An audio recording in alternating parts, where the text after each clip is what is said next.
see the light ahead. Questions haunt like shadows in my bed. Faith, it wavers like a fragile thread. But in the silence there's a voice unsaid. Rise up and rock. Esto es Hagamos una Reforma, episodio 18. Saludos a todos. Me alegra tenerlos por acá para compartir juntos algo en lo que pensar. Por ejemplo, la iglesia necesita una liberación.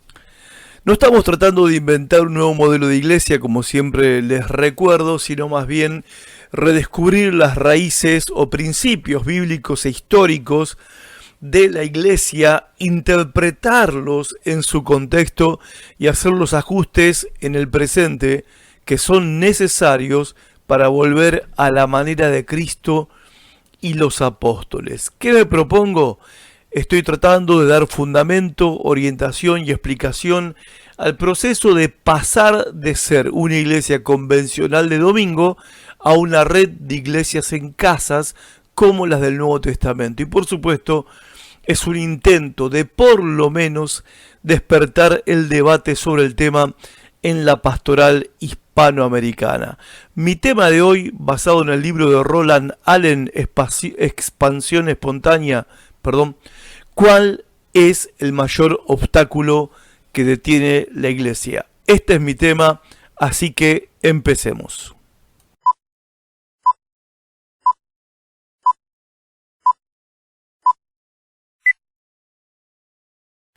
En la circular de las iglesias del primer siglo, escrita por Jeff Reed de Bill Internacional, la tesis principal que él plantea en este escrito es la siguiente. Existe una conexión entre la expansión espontánea de la iglesia primitiva y el simple juntarse de las comunidades de creyentes en el primer día de cada semana en los hogares en torno a una comida en la noche, celebrando su nueva vida en Cristo. Y luego sigue diciendo, ¿qué quiero decir con expansión espontánea? Las iglesias se expandieron en todo el Imperio Romano de manera espontánea, o sea, no según un plan humano, cuidadosamente planeado, detallado, sino dentro del intento estratégico de los líderes apostólicos, quienes respondieron a las puertas abiertas bajo la dirección circunstancial y algunas veces interventora del Espíritu Santo. ¿Cuál es la naturaleza de la expansión espontánea? Bueno, cuando hablamos de expansión espontánea estamos hablando de crecimiento natural, de expansión natural, que no es planificado ni por las comunidades cristianas ni por el liderazgo eclesiástico. Es una expansión espontánea de la iglesia motivada por la fe de individuos, hombres y mujeres, que con entusiasmo e iniciativa personal llevaron la fe que abrazaron a otros y luego a otros, conformando así pequeños grupos de creyentes y reuniéndolos en los hogares, conformando así las iglesias. En Hechos de los Apóstoles tenemos el relato de lo que Lucas nos deja ver cómo sucedió con las primeras iglesias cristianas durante el Imperio Romano. Roland Allen, en su libro Expansión Espontánea, habla del mismo proceso ocurriendo, por ejemplo, en la isla de Madagascar. Es viejita la estadística, pero vale la pena como un ejemplo. Allá por el año 1924-25, la fuerza misionera en la isla era de 1.233 misioneros, o sea, extranjeros que habían llegado como misioneros a la isla para evangelizar y hacer discípulos. Estos 1.233 misioneros fueron ayudados por 15.183 hermanos nativos que recibían un sueldo de la agencia misionera de Inglaterra para ayudar a los misioneros ingleses. Era sostenida por 613.169 cristianos bautizados. Esa era toda la comunidad cristiana evangélica protestante allí en la isla, que estaban bajo la dirección y supervisión de la más altamente organizada de nuestras sociedades misioneras, la agencia misionera de ese tiempo, de la iglesia anglicana, que era muy fuerte. El número de adultos bautizados en ese año llegó a 31.329. Uno diría, wow, qué número, ¿no? En un año bautizar tantos nuevos creyentes. Pero haciendo una comparación y sacando números con tantos misioneros, tantos ayudantes y tantos cristianos que ya pertenecían a la iglesia, esto daba un promedio de 1,9 bautizados por cada obrero que cobraba un sueldo. Suponiendo que los 603.000 cristianos bautizados no movieron un pelo, digamos, para predicarle el evangelio a alguien, suponiendo esto, el trabajo de estos obreros, de estos misioneros, equivalía a que cada misionero había logrado bautizar apenas a 2 creyentes nuevos. Ahora, cuando todos los misioneros fueron expulsados de la isla por 25 años, a través de, comenzó la expulsión, fue el inicio de una severa persecución de los cristianos, dice el informe. Sin embargo, al cabo de un cuarto de siglo, después de 25 años de persecuciones, los seguidores de Cristo se habían multiplicado por 10. ¿Qué me contás? En palabras de Alan Hirsch, en su libro Caminos Olvidados, el ADN apostólico es inherente a la iglesia en cualquier tiempo, lugar y circunstancia. Estos números nos deben dar que pensar. Ahora hablemos un poco de las características principales de la expansión espontánea. Bueno, su nombre lo indica, la definición lo indica. Es una expansión que se da de manera orgánica, natural, por decirlo de alguna manera que se pueda comprender quizás mejor. O sea que no es algo estructurado, algo planificado. No depende de la intervención directa de autoridades eclesiásticas, ni de la planificación de alguna agencia misionera, ni del proyecto misionero de alguna denominación, ni de un programa misionero de liderazgo de alguna iglesia local. Y las iglesias que surgieron de esta expansión espontánea eran iglesias autónomas, eran iglesias que se autogobernaban porque elegían a sus propios líderes pastorales, ancianos. Eran iglesias que se autosostenían, no recibían fondos en dinero ni logístico, ni recursos logísticos, ni tecnológicos de iglesias norteamericanas ni europeas. No digo que necesariamente eso esté mal, pero esa fue la realidad de las iglesias locales que fueron plantadas en esta expansión espontánea de la iglesia en los primeros 3 siglos de la historia de la iglesia cristiana. Eran iglesias que se autopropagaban y que a lo largo de la historia, las investigaciones han arrojado que el beneficio de esta clase de iglesias es que estas iglesias autónomas eran más flexibles y adaptables a los contextos locales donde se formaban. En otras palabras, no tenía que venir alguien de afuera como pastor o como líder, o como misionero fundador de la iglesia, y luego quedarse allí como pastor, y luego, después de plantar varias iglesias, convertirse en el superintendente, supervisor o el obispo de ese grupo de iglesias que él había plantado, trayendo esto todo lo que todo lo engorroso que es para alguien de afuera acostumbrarse y adaptarse a la cultura local. Bueno, estas iglesias no tenían ese problema, y el liderazgo de estas iglesias no tenían problemas con la adaptabilidad a su contexto local, porque eran nativos, naturales, locales, eran de la misma ciudad, del mismo pueblo, de la misma aldea, lo cual también facilitaba la integración cultural de estas congregaciones, porque ya eran parte de esa sociedad a la que pertenecían. Y esta clase de beneficios nos debería hacer reflexionar con respecto a nuestro paradigma de misiones, de cómo lo hemos estado haciendo el trabajo misionero hasta el día de hoy, bajo un paradigma más de tipo colonial que de un paradigma de tipo Hechos de los Apóstoles.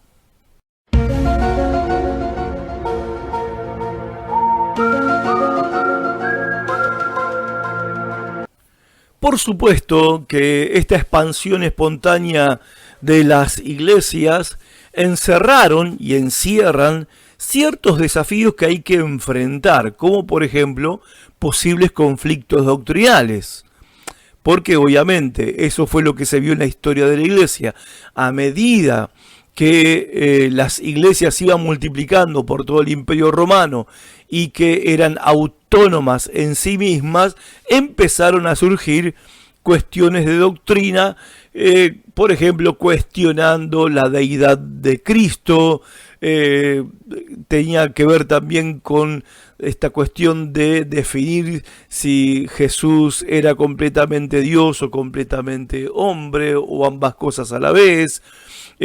Hubo conflicto, por ejemplo, con la cuestión de si el Antiguo Testamento era aplicable a la iglesia cristiana, que se dio el trabajo de crear su propio Nuevo Testamento en contraposición al Antiguo Testamento. Bueno, hubo conflictos doctrinales, pero que la iglesia enfrentó, gracias a Dios, con éxito, pero son uno de los desafíos, obviamente, que hay que enfrentar.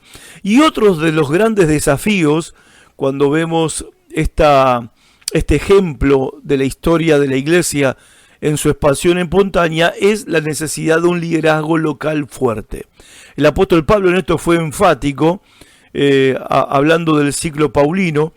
Pablo, como parte de este ciclo que él llevaba adelante en cada ciudad, pueblo y provincia a la que iba a plantar iglesias, él tomaba el tiempo necesario para establecer liderazgo en esas iglesias, llamados ancianos.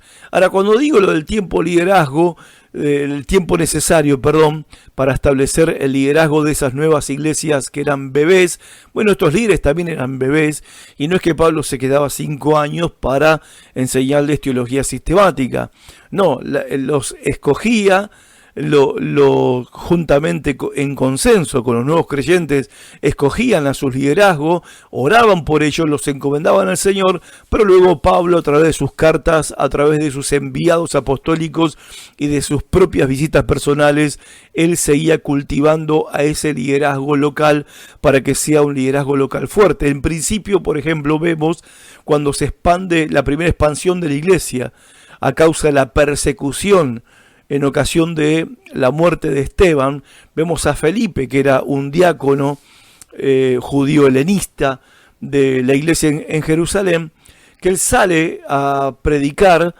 y bajo la persecución a la ciudad de Samaria, y era un hombre que conocía la palabra de Dios. Bueno, el mismo Esteban, el discurso que da Esteban, el sermón de Esteban, en el capítulo 7 de Hechos, y él era un diácono de la iglesia, da cuenta del tipo de preparación que tenían en las Sagradas Escrituras estos líderes de segunda línea. Vemos el ejemplo de Priscila y Aquila, por ejemplo, que escuchan a Apolos predicar, un gran predicador Apolos, pero que todavía le faltaba un caramelo en el frasco en cuanto a doctrina, y después que termina de predicar, Priscila y Aquila lo llaman aparte y le enseñan de manera más precisa cuál es el camino correcto de salvación, y le explican el evangelio, la parte del evangelio que a Apolos le faltaba. ¿Y eso por qué? Porque Priscila y Aquila, que eran líderes de segunda línea,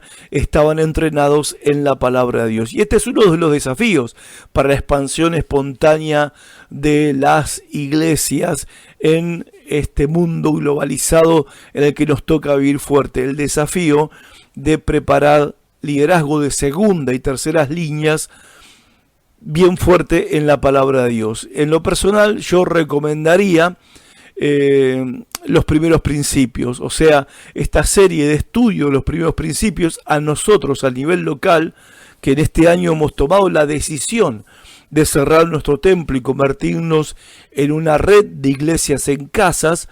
Ha sido clave la reunión que cada martes tengo con el liderazgo de las iglesias en casas, que hasta ahora son 3, y si Dios quiere para este fin de año seremos una red de 7 iglesias en casas.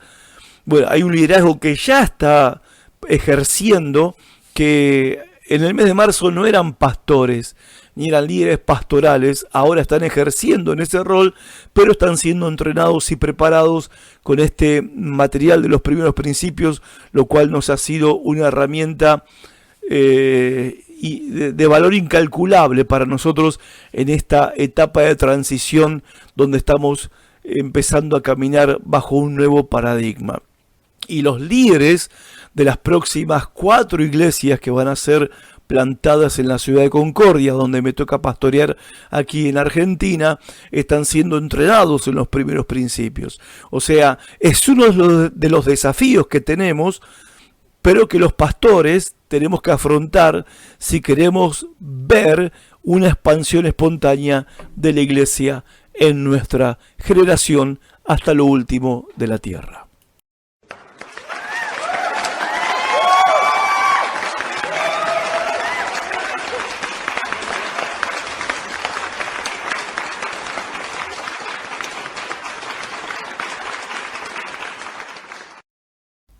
Bueno, para ir terminando, le dije al principio que mi tema era identificar cuál es el mayor obstáculo que detiene a la iglesia, o mejor dicho, que detiene en la actualidad la expansión espontánea de la iglesia. Y estoy totalmente de acuerdo con Roland Allen, que él identifica uno de los mayores obstáculos para experimentar la misma expansión espontánea que la iglesia experimentó en los primeros 300 años de vida.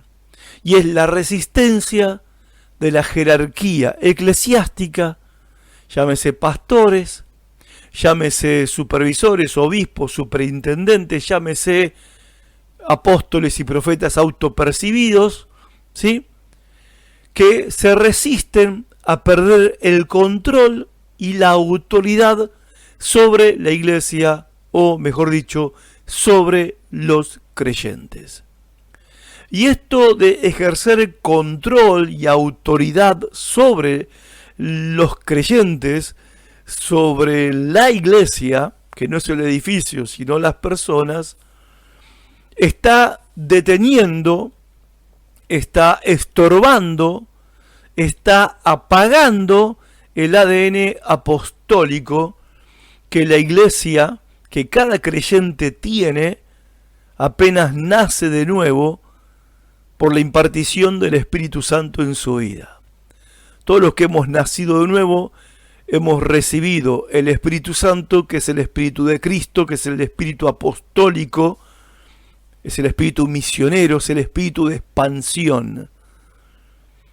Y ese Espíritu me hace pensar mucho en la reprensión de Pablo a Timoteo, cuando le dijo a Timoteo: Timoteo, Dios no te ha dado espíritu de cobardía, no te dio espíritu de temor, sino de poder, amor y dominio propio. Avivá el fuego que está del don de Dios que está dentro tuyo.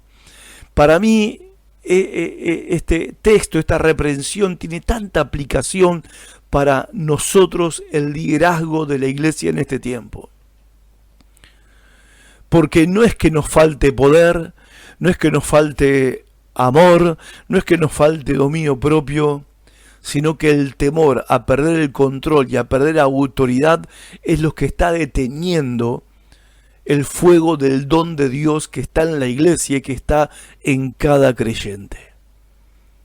Hay un gran temor porque qué van a predicar y qué van a decir, qué va a pasar si yo no estoy en esas reuniones. Quizás cuando yo comento con ustedes de que hemos plantado 3 iglesias en casas, quizás piensen de que yo voy a predicar a esas 3 iglesias en casa. No, porque la dinámica de la vida de la iglesia, según leemos en el Nuevo Testamento, es su autonomía.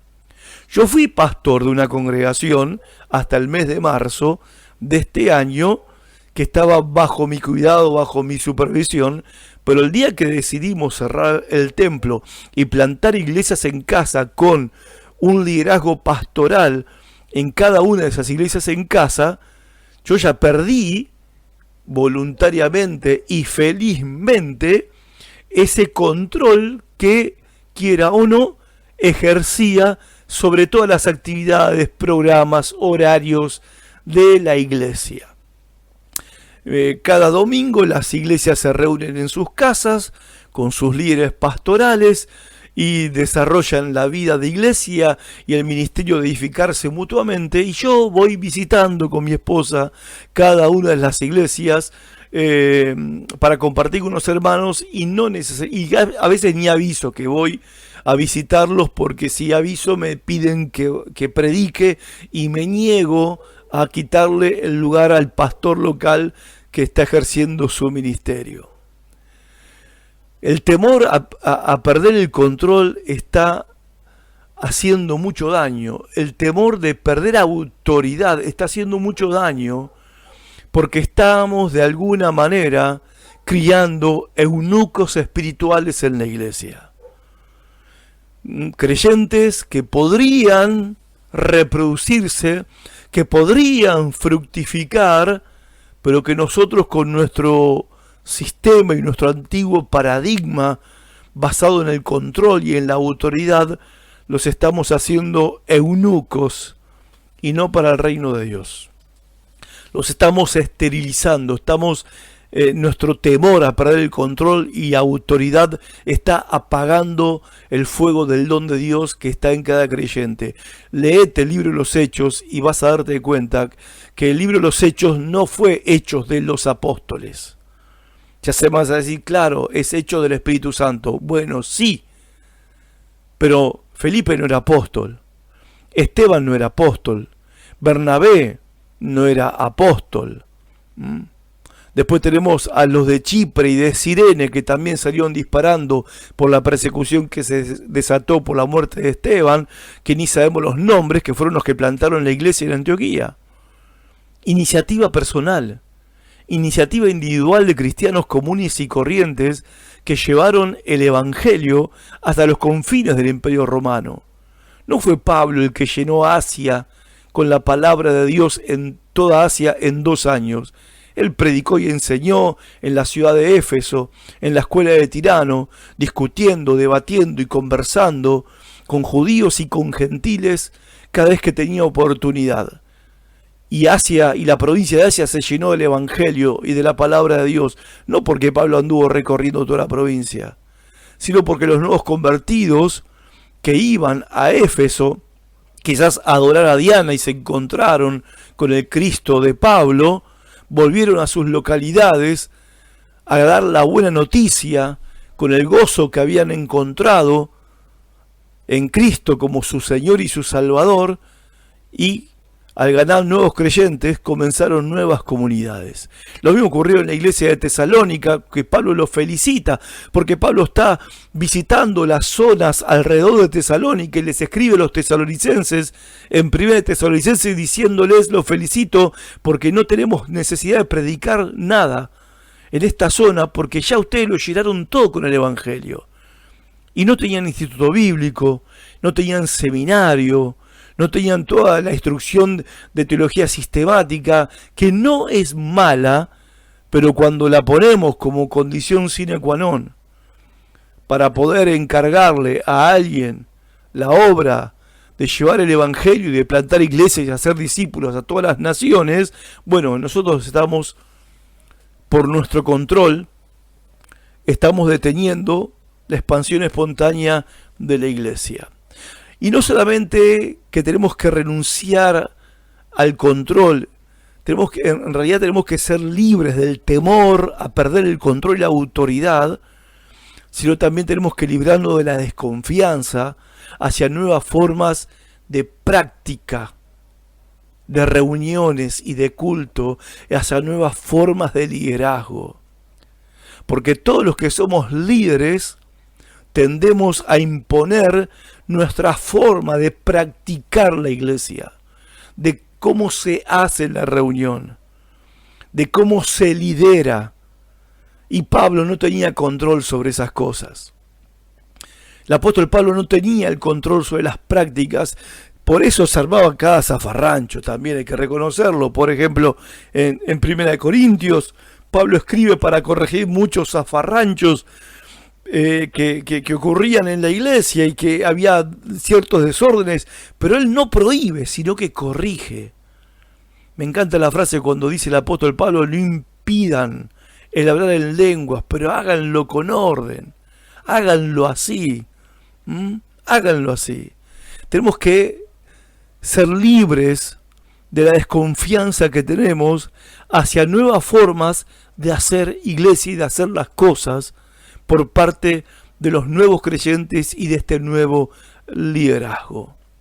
Y por último, el obstáculo que también me parece que, bueno, ya lo mencioné, pero también es un obstáculo para la expansión espontánea de las iglesias, es la falta de recursos humanos cualificados, y esto se enfrenta con la formación adecuada de los líderes que van a ser los líderes pastorales de estas iglesias en casas. Y para terminar, te doy un ejemplo.